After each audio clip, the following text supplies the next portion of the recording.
के इन वीर शहीदों को, भारत के इन वीर शहीदों को आर्मी पर्सनल होने के नाते मैं सैल्यूट करता हूँ, जिन शहीदों ने हंसते हंसते फांसी के फंदे को चूम लिया था। साथियों, वीर भगत सिंह, सुखदेव, राजगुरु भारत के इतिहास में दर्ज वो नाम है जिसके बलिदानी की जितने बार हम नमन करें उतना ही कम होगा। जानते हैं भगत सिंह, राजगुरु इस झंडे के लिए क्या किया था। लाहौर के जेल में अंग्रेजों ने इन तीनों को बंद कर दिया। भगत सिंह, राजगुरु और सुखदेव, इन तीनों को जब उनके वकील भगत सिंह के वकील भगत सिंह के पास जाते हैं और जानते हैं अंग्रेजों की चाल जिस दिन मुकर्रर था भगत सिंह की फांसी, उससे 12 घंटा पहले भगत सिंह, राजगुरु और सुखदेव को फांसी दे दी गई। ये अंग्रेजों की चाल थी। उसके वकील प्राणनाथ मेहता भगत सिंह के पास गए और भगत सिंह से कहा कि भगत, तुमको 12 घंटा पहले ही फांसी का हुक्म आ गया है अंग्रेज की तरफ से। भगत सिंह के चेहरे पर सिकन नहीं थी, चेहरे पर मुस्कुराहट थी। और भगत सिंह ने क्या कहा मालूम है कि दाग देती है गर्दिशे दौरा, दाग देती है गर्दिशे दौरा, जिंदगी एहतराम करती है। क्रांतिकारी जब मौत से टकराते हैं तो मौत भी झुककर सलाम करती है। साथियों, भगत सिंह उसके वकील ने कहा भगत सिंह के कि यार भगत सिंह, तुम तो फांसी पर चढ़ रहे हो, जाते जाते इस देशवासियों को कुछ संदेश दो जिससे तुम्हारे आने वाले पीढ़ी तुम्हारे इन कुर्बानी का कुछ अमल कर सके। भगत सिंह ने कहा साम्राज्य मुर्दाबाद, इनकलाब जिंदाबाद। ये भगत सिंह ने कहा था, लेकिन अंग्रेजों के सामने नहीं झुका। जानते हैं गांधी जी ने कहा था अंग्रेजों से, भगत सिंह से, अगर तुम अंग्रेजों से माफी मांग लो तो हम तुम्हें फांसी से मुक्त करवा देंगे। अंग्रेजों ने, भगत सिंह ने क्या कहा गांधी जी से कि क्रांतिकारी हालात से नहीं झुकते हैं, क्रांतिकारी हालात के आगे नहीं झुकता है। दरिया समुंदर में गिरता है, लाख दरिया गिरे समुंदर में मगर समुंदर दरिया नहीं बनता।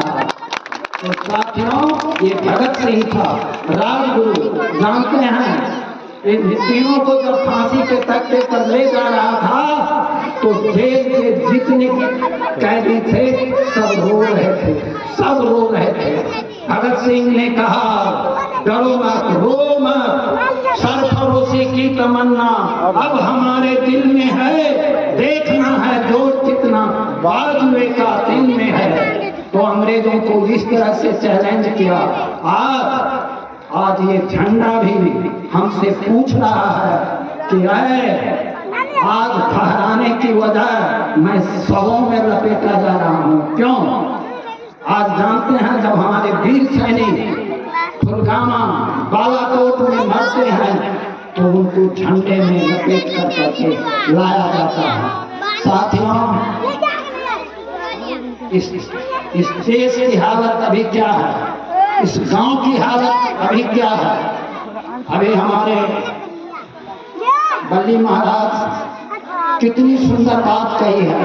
क्या हो रहा है इस गांव को, कोई खुट्टा नहीं है इस गांव में, किसी का कोई रक्षक नहीं है, कोई जो रक्षक ही है वही भक्षक बना हुआ है। मैं हमारे तो सरपंच साहब का सरपंच साहब को मजिस्ट्रेट का पावर मिला हुआ, समय तो चला गया, अब क्या मैं कहता हूँ, अंत में भी कहता हूँ कि सरपंच साहब आप जाते जाते अपना मजिस्ट्रेट वाला पावर एक बार जानते हैं। मैं 3 राज्य का, मैं 3 डिस्ट्रिक्ट का आपको एग्जाम्पल दूंगा कि सरपंच ने क्या किया है। थाना को नहीं आने देता है सरपंच, इतना पावर है सर। लेकिन आज थोड़ा बकरी भी चोरी हो जाती है, घास भी खा जाती है बकरी, तो दरोगा आ जाता है, थाना आ जाता है। ये किसका कसूर है? ये जनता का कसूर नहीं है, और जिसको आपने चुना है वो सब उसी का कसूर है, और थाना का भी कसूर नहीं है। थाना जहाँ आप याद कीजिए, ये 15 साल बरही राम राज्य था कि नहीं था? सरेआम बोलिए, हम जो बोल रहे हैं मुंह पर आकर के बोलिए नहीं, आप गलत बोल रहे हैं। 15 साल ये बरही, जब जय बजरंग नाटकला परिषद कमेटी था तो बाघ बकरी एक हाथ पानी पीता था। आज तक 15 साल में हम थाना में एक भी केस नहीं जाने दिए, याद है? एक भी केस थाना में नहीं दिया। जितना भी झगड़ा हुआ सबको भाई भाई को एक कंधे में मिला करके रखा। तो विशेष मैं क्या बोलूं, बोलना तो बहुत कुछ है।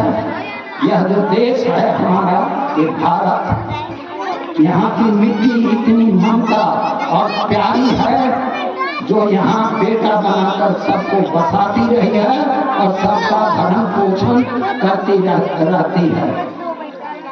हम कहना चाहेंगे आपको कि हम अपनी जान के दुश्मन को, हम अपनी जान के दुश्मन को अपनी जान कहते हैं। मोहब्बत के इसी मिट्टी को हिंदुस्तान कहते हैं। ये हिंदुस्तान क्या है मालूम है? इस हिंदुस्तान ने, इस हिंदुस्तान ने कारगिल को पैदा किया, कारगिल शहीदों को पैदा किया, अकबर को पैदा किया, अकबर को, टीपू सुल्तान को पैदा किया, सीमांत गांधी को, भारत रत्न सीमांत गांधी को पैदा किया। ये देश किसी एक का नहीं है, हम सब का है। जितना हिंदू का है उतना मुसलमानों का भी है। मुसलमानों ने ताजमहल से लेकर के ये मिसाइल का ये मुसलमानों की देन है, जिस पर हमें नाज है। तो साथियों, ये देश किसी एक का नहीं है, हम सब का है, साझा है, संयुक्त है। इसीलिए मैं सभी से कहूँगा कि आप हिल करके रहिए, प्रेम भाव से रहिए, इस झंडे की शान को झुकने मत दीजिए। विशेष क्या कहूँगी, मुझे जयनगर में भी जाना है क्योंकि वहाँ पर पूरे फौजी आ रहे हैं, इसीलिए मैं आपसे विदा चाहूँगा।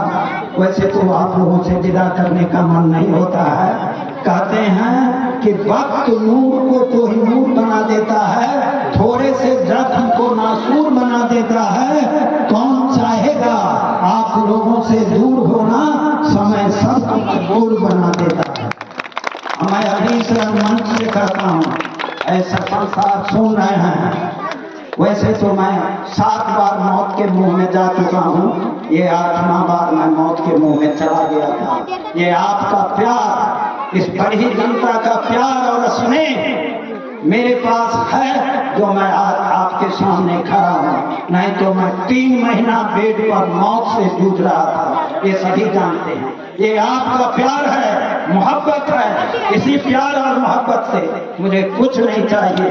जब तक मैं जिंदा हूँ इंशाअल्लाह मैं उस परवरदिगार से एक ही दुआ करता हूँ कि हे परवरदिगार आलम, मुझे इस बड़ी की जनता का प्यार और मोहब्बत मिलता रहे। जिसको वोट देना है देते रहिए, वोट दीजिएगा, पछताइएगा, पछता ही तो रहे ही हैं। तो मैं सरपंच साहब को, मैं बल्ली साहब के सबको दोहराना चाहूँगा, सरपंच कितना 6 महीना समय रहा है, 6 महीना का समय में भाई भाई को जोड़ दे, हर केस को सॉल्व कर दे, थाना को नहीं आने दे, तब तो समझूंगा कि ये सरपंच अपना ड्यूटी निभाया। जानते हैं आज हर एक तंत्र भ्रष्टाचार में लिप्त है, बड़े से बड़े छोटे, क्या अधिकारी, क्या कर्मचारी, क्या नेता, क्या अभिनेता, सब भ्रष्ट है।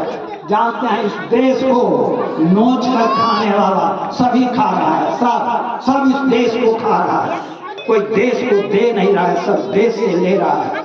तो सिर्फ 6 महीने का समय है सरपंच साहब के लिए।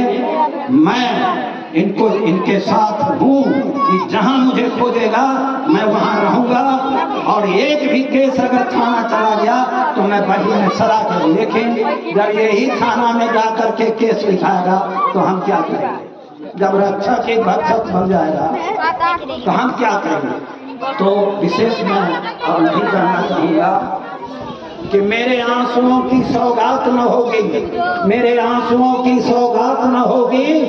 बादल तो होगा, बादल नहीं होगा, पर बरसात होगी। मुसाफिर हम भी हैं, मुसाफिर तुम भी हो, कहीं न कहीं किसी न किसी मोड़ पर फिर मुलाकात होगी। जय हिंद, जय भारत, जय बड़ी समाज, जय हिंदू, जय मुसलमान।